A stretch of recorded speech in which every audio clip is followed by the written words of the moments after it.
10 best Suzuki pieces for adults.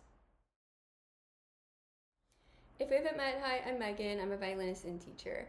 I've been playing the violin for over 20 years. I have my bachelor's and master's degrees in violin performance, and I'm Suzuki trained. If you're enjoying my videos, please double check and make sure you're subscribed to my channel. It really makes a big difference. And if you're interested in working with me, you can check the description for a private lesson application, as well as my online membership, Learn Violin Online. In this video, I'm going to be giving you my top 10 best Suzuki pieces for adults. If you're unfamiliar with the Suzuki method, essentially it was created by Dr. Suzuki on the premise of all Japanese children speak Japanese. And what that means is all children learn to speak their native tongue just by listening. Therefore, the best way to learn an instrument or to learn a skill is by ear, by listening. The Suzuki method was definitely created with kids in mind. It definitely has benefits for adult learners as well. The reason why I love the method is because it is based on learning skills. Every single piece is set out that you are either learning a new skill or practicing one that you have just learned. You're not just learning random pieces, you're learning skills that will set you up to play any genre of music that you want. That being said, I know that not all of the Suzuki pieces are the most fun or the most interesting. So in this video, I've taken one piece from each book that I thought was the most beautiful, that students have the most fun playing, but that also teach you a lot of important skills. So from book 1, I couldn't choose just one, but I would say any of the Bach minuets.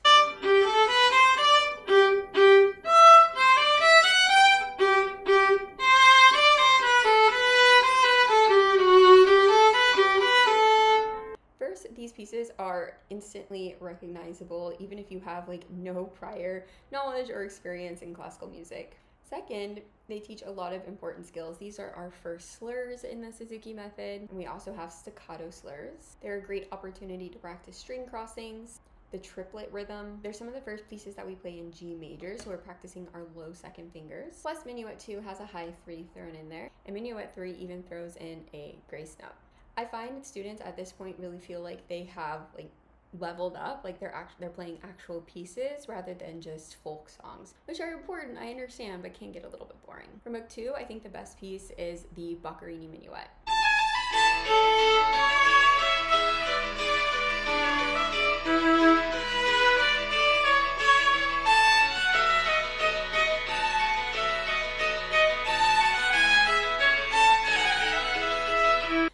This piece is instantly recognizable. Again, even if you don't have any experience with classical music, you probably know this piece. I think the most famous example of it, at least to my knowledge, is in Ferris Bueller's Day Off. In my experience, students are generally really excited and happy to learn this piece, and they again feel like they're playing actual music. The Boccherini minuet has a lot of great skills. It has syncopation, which is essentially when the important notes are off the beat. It has trills with turns, which are grace notes after them. It changes keys. It goes from A major to D major. The piece itself does go quite quick, although you shouldn't expect to be able to play it that quick on your first learning. And you can even add an extra twist or some extra flavor by playing a harmonic. So instead of, you could play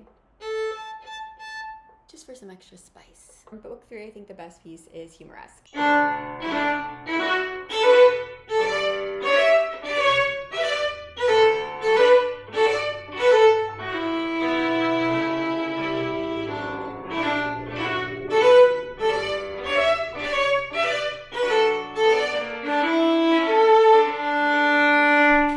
Again, I think this is a really well-known piece. It was actually originally written for piano. I'm pretty sure that the minuets, the Bach ones, were too, but don't quote me on that. The reason why I love this piece is because it has so many different distinct characters and sections. The first part is really playful, the second part is really romantic, the third part is angry, the fourth part is kind of angry as well. Technique-wise, there's some complicated rhythms in this piece, which is great to practice. And I also personally like to teach a lot of shifting in this piece as well. So in this piece, we're shifting a ton, as often as every other measure. From book 4, I think the best piece is the Vivaldi A minor.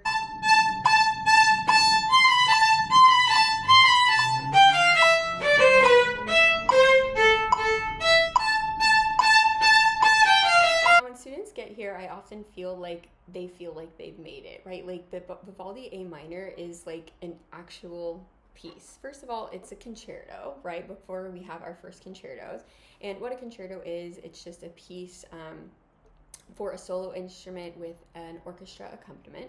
And I feel like this is the first big piece where you can find like big recordings of it, like Itzhak Perlman with an orchestra playing this piece, the piece that you are playing. How cool is that? Plus, it just has a super recognizable melody, both in the first movement and the third movement. There is a ton of shifting in this piece between first, second, and third positions. It does go quite fast, and there is a lot of passage work, meaning there's a lot of like fast 16 notes. From book 5, I think the best piece is the Bach double.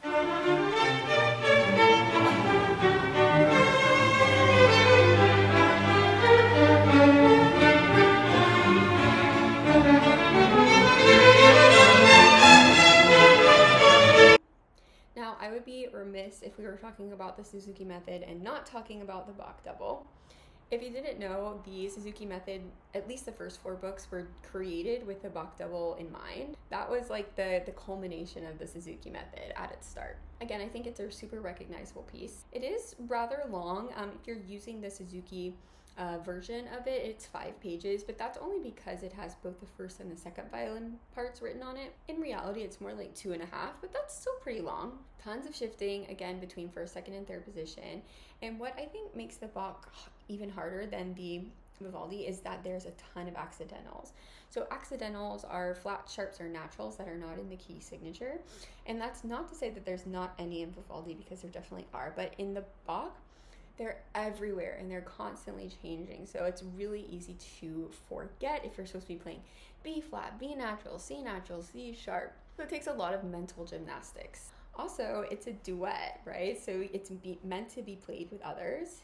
And let me tell you, putting it together is not easy. You have to really know your part, and you also have to be listening to the other part without losing yours, right? So still standing your ground while still listening to everyone else. And don't rush, that's a big thing. Everybody loves to rush. I taught a group class of kids from like 7 to 9 years old playing this piece once, and while it was a great experience and they sounded great, we had a lot of problems putting it together. It's really complicated, especially if you haven't played duets before. From book 6, I think the best piece is La Folia.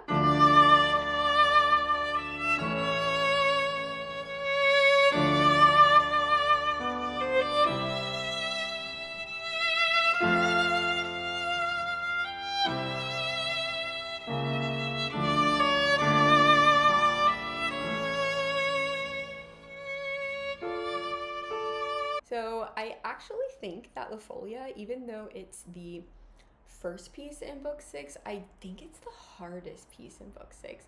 First of all, it's really long. It's 4 pages. It has a lot of really tricky double stops and chords on the last page, but it's also a ton of fun to play because it's a theme and variation. So it has a lot of different characters, a lot of different rhythms and moods, lots of shifting. Obviously, you're in book 6, you should expect that at this point. And in my experience, it does take a long time to learn, anywhere from between 6 months to a year. Honestly, I just feel like that helps students feel even prouder and more accomplished when they do learn it. From book 7, I think the best piece is the Vivaldi A minor concerto.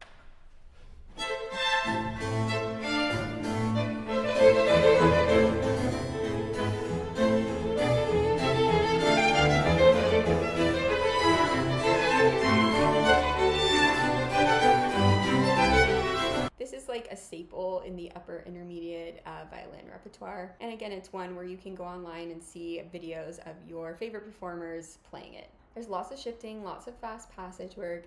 Intonation is extremely important in this piece because of the key, because it's in A minor. We have a lot of ringing tones, a lot of resonant notes, so we want to make sure those are all in tune.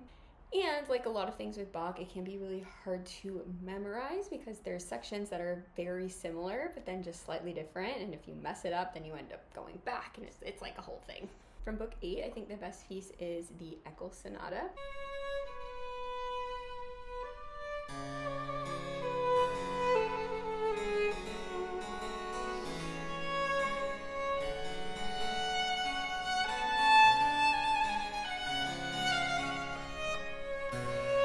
Not many Suzuki students get to this point, get to book 8. I would say most stop around book 6 or 7. Me personally, when I was going through the method as a kid, I stopped around book 6. I know I played a couple pieces in book 6, but I don't think I finished the book. But I did play this piece. I did play the Eccles sonata even after I was out of Suzuki. It has a really beautiful haunting melody, and I think what makes it stand out is it is a slower piece. Actually I think like all of the pieces that I have mentioned so far do go pretty fast. Obviously there's slow parts in the Folia and the Bach A minor. If you do the second movement, it's slow, but overall the Eccles is like a slower piece. Now books 9 and 10, I didn't really have a choice. Book 9, there's only one piece in it, and it's Mozart 4.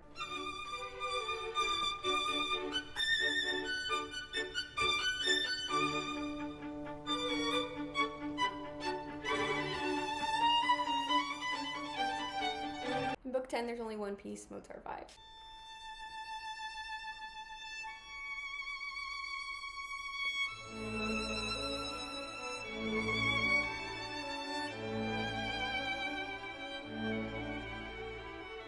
Obviously these pieces are both beautiful, and again, you don't necessarily need to be using the Suzuki method to play them. And at this point, you have all of the skills you need to carry you through your violin career. Personally, I like Mozart 5 more, but leave a comment, let me know. Which one do you like more? Or do you prefer Mozart 3? Those are the best Suzuki pieces for adults in my opinion. Do you agree with me? Do you disagree with me? Do you have a different favorite that I didn't mention here? Leave a comment and let me know. Thank you so much for watching, and please make sure to subscribe before you go.